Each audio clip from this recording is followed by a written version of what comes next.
But we know early on that as part of the sort of the structure that it's going to be, you go away, to be involved, that death of Prime at the midpoint. What do you have to do to bring him back? You have to earn the Matrix through a similar sacrifice, essentially. Your friend in Prime came to save you and lost for it, and only in doing the same do you get him back. That is the secret of the Matrix. It also tied into, without hopefully being redundant, the idea in the first movie. No sacrifice, no victory. The idea that in the original animated movie and in the original cartoon in general, and this is something that many fans had a hard time accepting at first, the idea that the human story is as important as the Transformers story. Mm-hmm. In the cartoons, you could absolutely very much center merely on the Transformers, the Decepticons, the Autobots, even though they did have the Sam character, but they were very peripheral. And certainly the show and the comics were not from their point of view.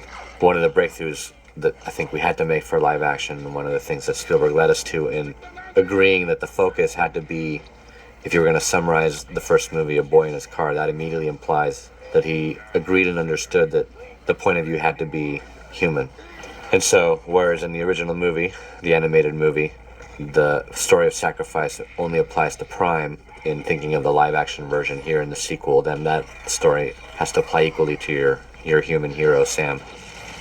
Man, I think when we was a Constructicon, that's something you, me, and Aaron came up with. I'm not taking credit for that. But then I think the line of I think one of those great compromises, like, Michael, we can have a great sight gag subtle, and he can go, and then Turturro says he's underneath the enemy scrotum.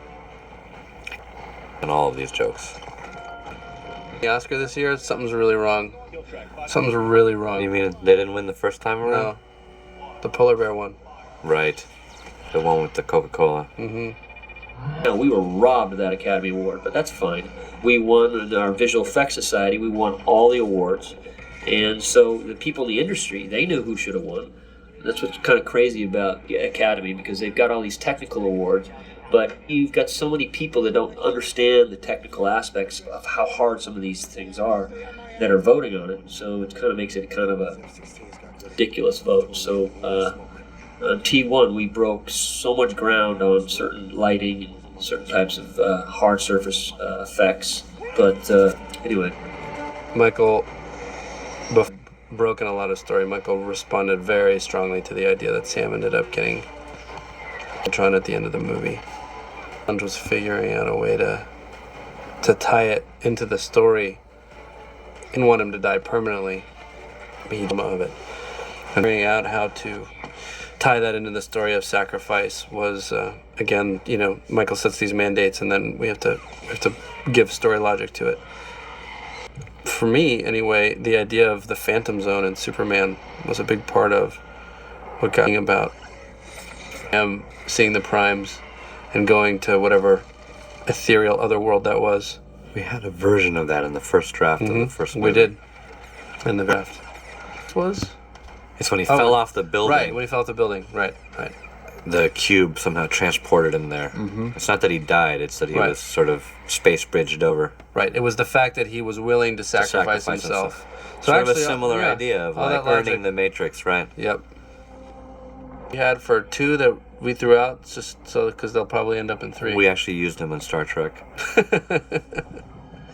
Moments before where I did death either on a shoot or something has come by my head, and if I didn't move my head, I would be dead. Or I've seen things happen on sets or crashes or whatnot, and it is very, very true what they say. The world goes slow motion.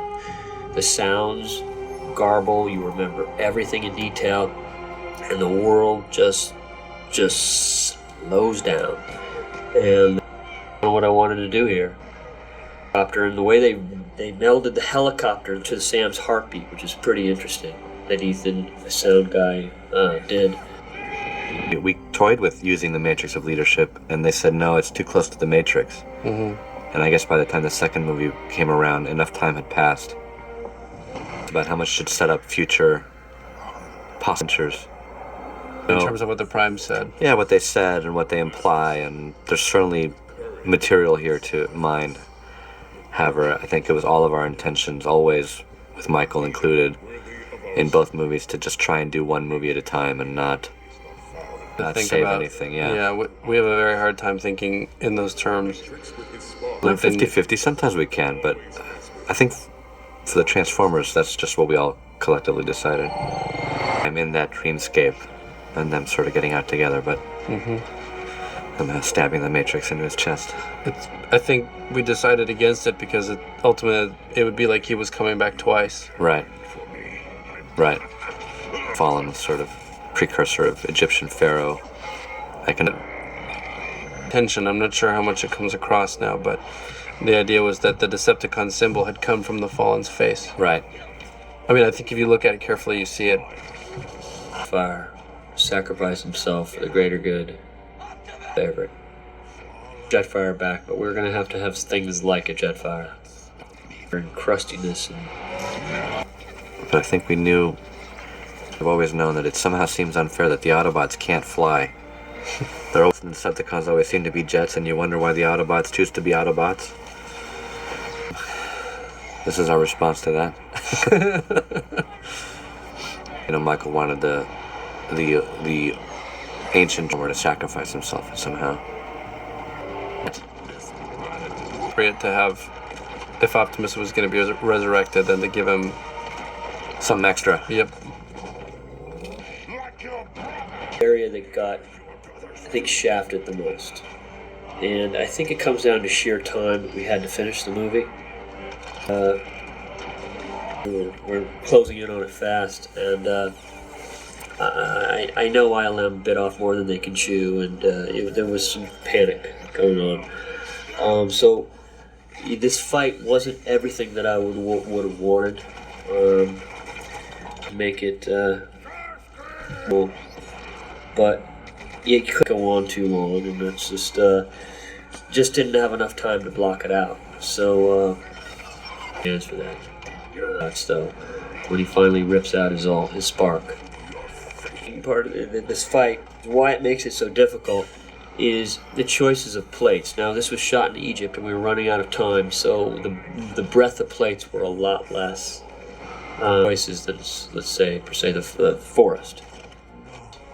This line, cowards do survive. You're a coward, but sometimes cowards do survive. With the music. And you have the three most famous pigeons in the entire world. That is the nose of the Sphinx, where Napoleon's army used a cannon to shoot off the nose, which has been documented, and posing next to it.